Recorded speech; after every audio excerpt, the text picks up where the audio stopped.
Hi everyone, my name is Axel and I'm here to talk about how early childhood teachers can provide children with a range of experiences and use contemporary teaching pedagogies to support multiliteracy and development.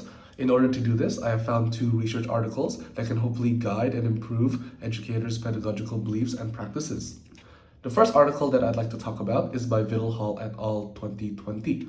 This study actually takes place in the UK in a play-based school with child-led practices. This is very similar to how we in Australia incorporate play-based practices, as it provides children with a platform to construct their own learning and understanding. Australian Government Department of Education 2022, page 8. The article continues to explain that the lead educator in the study, whose name is Vicky, did not believe that digital technologies were able to support children's learning in her child-centered and play-based curriculum. However, after being introduced to specific digital technologies by the researchers, being involved in using and planning experiences around the digital technology, and by involving herself in weekly reflective interviews with the researchers, Vicky was able to change her view and belief of digital technologies, and she actually supports the use of digital technologies because she finally finds value. For example, one of the technologies that she used was an interactive whiteboard. Vicky found a program that allowed children to type in words that would show up on the screen, and the whiteboard would replay noises made from them. So children interacted with keyboards to type their own words and process the sounds using their auditory senses. Vicky also found that after this planned learning experience, children still wanted to engage with it through spontaneous play, and she found that 3 different children wanted to engage with the technology in 3 different ways. One child simply liked looking at the words she put being on the screen, while another child liked listening to the silly sounds that the words she made, while another child enjoyed using her knowledge of phonics to form proper words and put them up on the screen. Vicky also often asked the children to teach her how to use the technologies, and would also ask older children to teach younger children how to use it properly. This actually helps children master the use of digital technologies, which is a pivotal foundation for literacy development as well as problem solving skills. Birds and Edwards 2015, page 1158, Hartle 2020, page 23, and Vygotsky 1978, as cited in Zhao and Roberts 2024, page 8. Vicky also scaffolded children's learning, as she would often step in to guide and focus children's attention on one specific part of the technology to further enhance their play. The study then concludes that after observation and reflection, educators can change their perception of digital technologies and include them as part of their play to support children's learning. Undheim 2022, page 9, also state another reason, which is educators' lack of knowledge. Because of their lack of knowledge, they might not want to include digital technologies as part of early childhood settings. So Nibin et al. 2024, page 576, argues that more digital technology should be implemented in educator training programs to improve educators' knowledge and digital literacy. But on a smaller scale, similar to Vicky, educators can engage in a collaborative, reflective session to further expand their reflection and examine their core beliefs. Quinones et al. 2018, page 29. This is particularly important to educators in Australia, as we must help children learn about digital technologies, Fellows and Oakley 2024, page 521. And furthermore, page 63 of the Early Years Learning Framework states that children must use digital technologies to be effective communicators, AGDE 2022.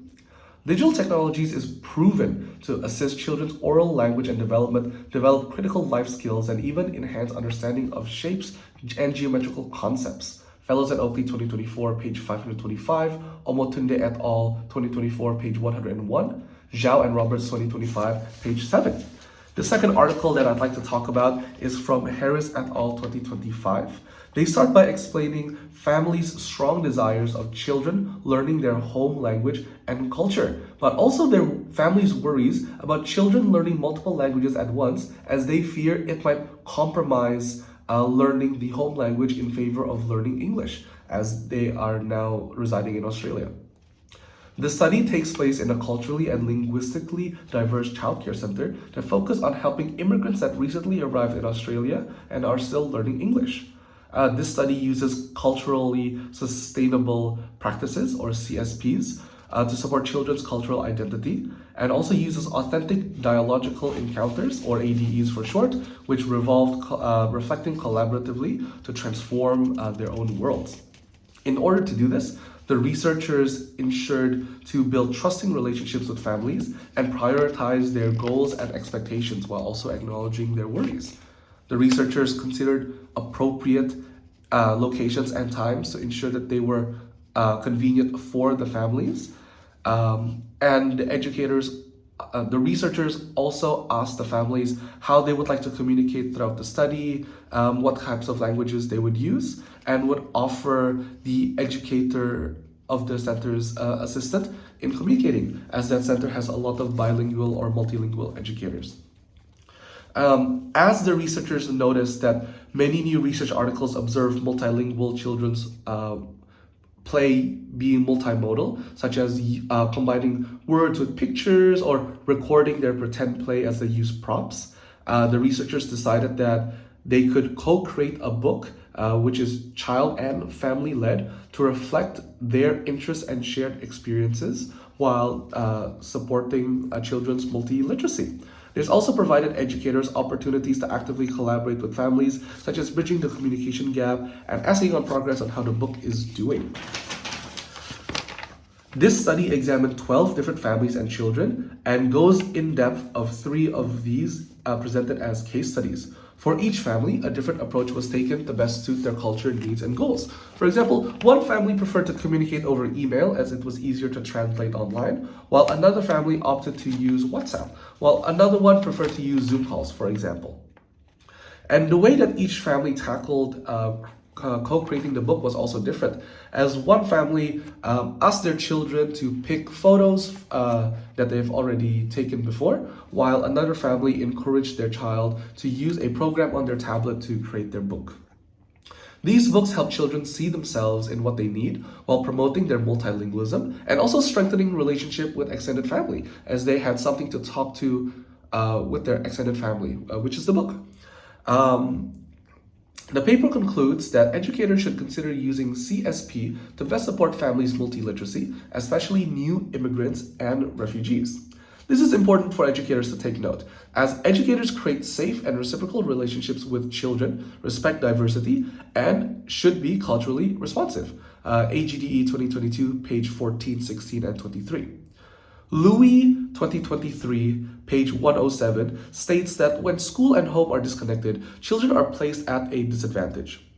Therefore, by collaborating with families and being culturally responsive, educators can build a culturally safe and secure environment for children, families, and communities. AGDE 2022, page 16. Fellows and Oakley 2024, page 78, reminds educators to understand and identify best practices for multilingual and culturally diverse children. We must also note that children's home is an ideal setting for language development, as interactions and shared experiences with the family supports children's oral communication. Fellows at Oakley 2024, page 87. Based on Bronfenbrenner's theory, educators should involve families more, such as offering in-home visits, or families could provide input to the daily program, or educators could improve open communication with families. Fellows in Oakley 2024, page 88, Nolan and Raban 2024, page 36. In conclusion, when educators collaboratively reflect and engage in reciprocal relationships, they are able to further enhance their pedagogical practices and best support children's learning. Educators can use digital technologies to support children's learning in a variety of ways, and their belief or lack of knowledge may be one barrier that prevents that from happening.